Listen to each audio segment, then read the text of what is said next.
Welcome back to the Stovetop. So while I was filming the review of Lion Coffee Original Roast, the dog started barking because somebody was dropping a box on the front porch. And in that box was this from the coffee roaster in Lincoln, Nebraska.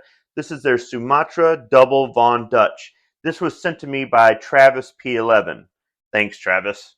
I'll include a link to his B channel, Coffee, Computers, and More at the end of this video, as well as a link to the Lion Coffee Original Roast review video. So those of you who've been watching my coffee reviews over time have probably heard me say more than once that I don't really care for dark roasts. To me, a dark roast tastes like an ashtray, so I don't care for them. But on occasion, I'll find a dark roast that I like, or a medium to dark roast that I like. So I'm kind of interested to try this out to see if that turns out to be the case, or if I just get the same result. It's kind of like this is something that I probably wouldn't look for ordinarily. So maybe that's why Travis sent it to me, is, kind of take me outside of my comfort zone. Now that's something about these coffee review videos. I started doing them because Travis kind of nudged me into it. And over time, I've had a lot of fun making these, and I've developed more of a palate for what I consider better coffee. Some people might say the coffees are bougie or boutique or whatever. And for some people, some of these more expensive coffees, or grinding your own beans, or flavored coffees, or some of that stuff is just not for them.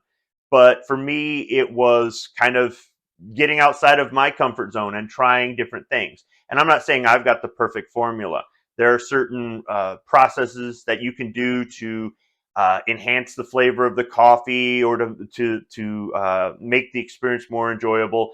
I kind of meet it halfway. I do more than Maxwell House and Folgers with tap water, but I don't have some of the fancier equipment, or things like that. So the point behind the videos really is me having fun and reviewing coffees, because like I used to say in the earlier videos, individual results may vary. I may review this dark roast and not like it, and you may try it out and think it's great. But it's just to kind of get that out there. That's why I include information in the description section on where you can find this coffee. You could order it for yourself. So take the videos for what they're worth. They're not really meant to endorse a product. I've had one company send me coffee for free.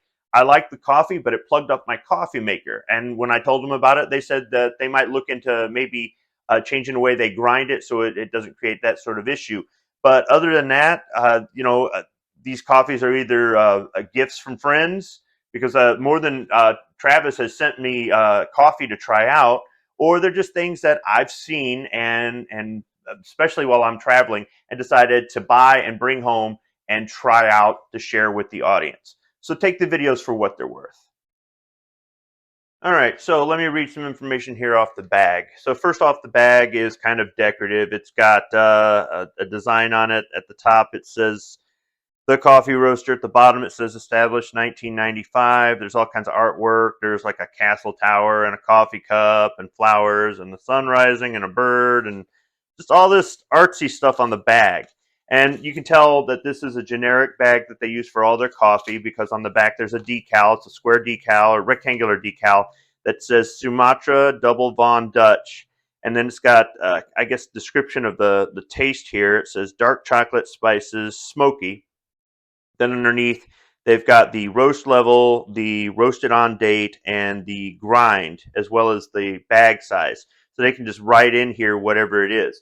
This is a way a company can save money on production costs, and how much room they take up stocking empty bags, is just by having a label that they can put on the front or the back or both.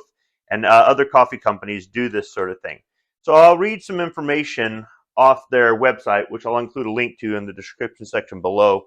So on the website, it describes the taste or the flavor of this coffee as chocolate, cherry, licorice, and nutmeg. So that is different than what it says here on the label of dark chocolate, spices, and smoky.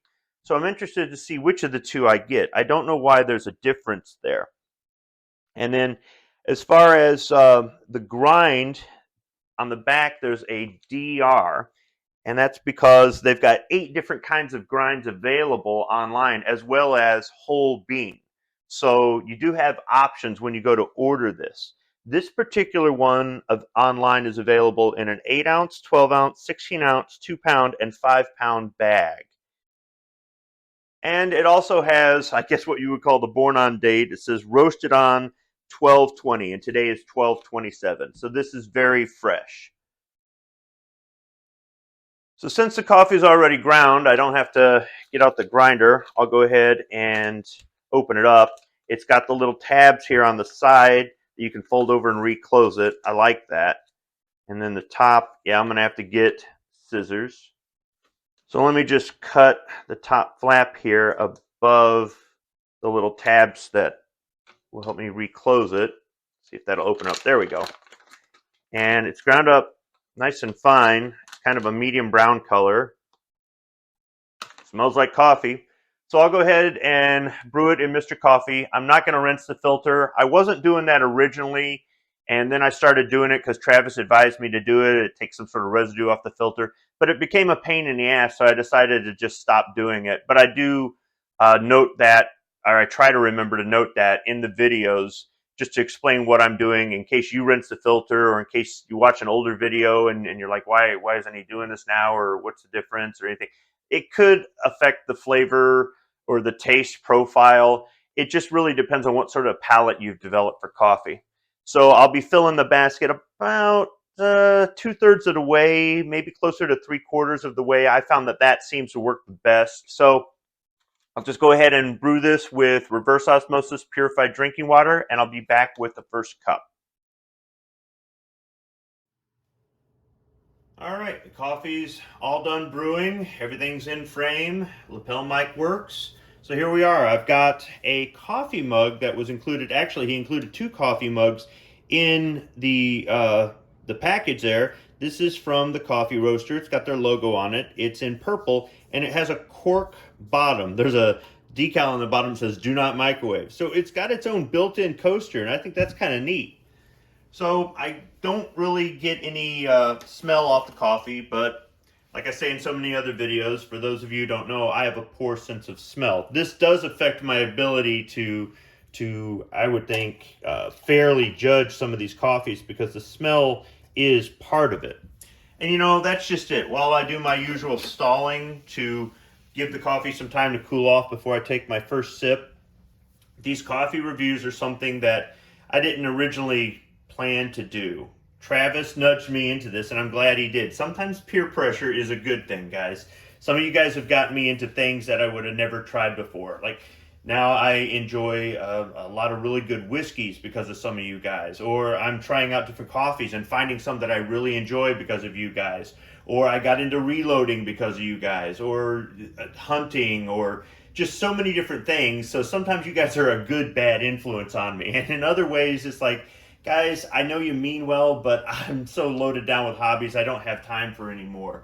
But with these coffee reviews, for the most part, I make these videos to have fun. I also make the videos to document different coffees I've tried, because I can literally go back and say, did I like this or not, and decide whether or not I want to order it again or something like that. Additionally, it's to share with the audience. Some of you guys out there are Maxwell House and tap water, and that's it. And there's nothing wrong with that. I did that most of my life drinking coffee. I mean, I've had a few other kinds. You know, I might go to Starbucks when I was on vacation, or had an espresso here or there, or even instant coffee and things like that. But for the most part, it was grocery store coffee, tap water, and who cares?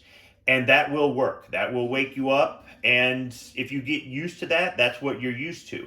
Somebody might say that the coffees I review are kind of boutique or bougie, or somebody's like, I'm not paying $25 for 10 ounces of coffee beans and then having to grind it up myself. And I get it. These videos aren't to influence you or tell you that you have to do this sort of thing. But if you ever decided to try something different, or you were looking for maybe a gift to buy somebody that really enjoys more than just Maxwell House or Folgers, or if you're starting to do this yourself, you're like, somebody bought me some coffee as a gift, and or they got me a coffee grinder. The coffee grinder I use in this video, or in these videos, is really old. I had it in a box forever. My friend got me this coffee grinder one year for my birthday, and it just sat in a box because I wasn't going to grind beans. And then when I started doing these videos, it's like, where's the coffee grinder at, you know? And I've gotten to the point where it's got cracks in it. It's going to have to be replaced here soon because I'm using it so much. And recently a friend of mine showed me how to use a French press, and I'm like, maybe I'll get one of those. So these videos aren't to tell you that if you're not doing it my way, you're doing it wrong, because there are certain things that I do that other people wouldn't do, or you know, you may not want to go to the effort. But if you're trying to get into something different, you're trying to develop a palate, then these videos might help you. So these videos aren't for everybody, but from time to time, I just take the time to explain a little bit more, and it allows time for the coffee to cool off, because I do like hot coffee, but I don't like scalding hot coffee. So the smell is okay. It doesn't smell like an ashtray.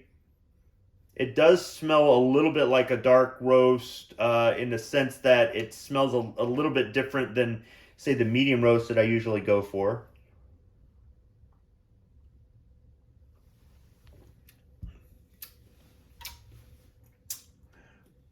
Yuck.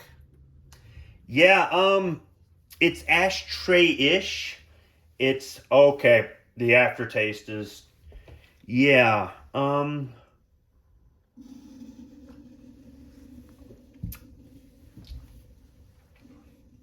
Okay, this dark roast, I don't really care for initially. However, it's not, pungent isn't the right word. It's not as just the smoky. Okay, if they want to use the word smoky to describe tasting like burnt, the burnt taste isn't as sharp. It isn't as strong. It isn't as distinct. It isn't, figure out some sort of adjective. I'm not using the right one, but it's kind of toned down. So I could tell that this is a dark roast, but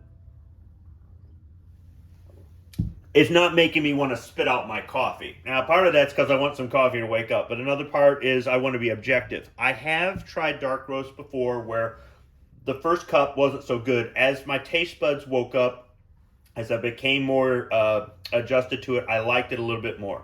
So let me go and have a few cups of this. I'll do the lukewarm test and everything else. I'll come back and just give you my final thoughts. So this has been a really long coffee review where I haven't really spent a lot of time talking about this particular coffee as much as talking about my coffee review videos. But I thought it would be a good opportunity for me to explain how and why I do these videos to somebody who maybe is tuning in for the first time, or who maybe has watched just a few of them and isn't used to my format or doesn't understand the rhyme or reason behind it.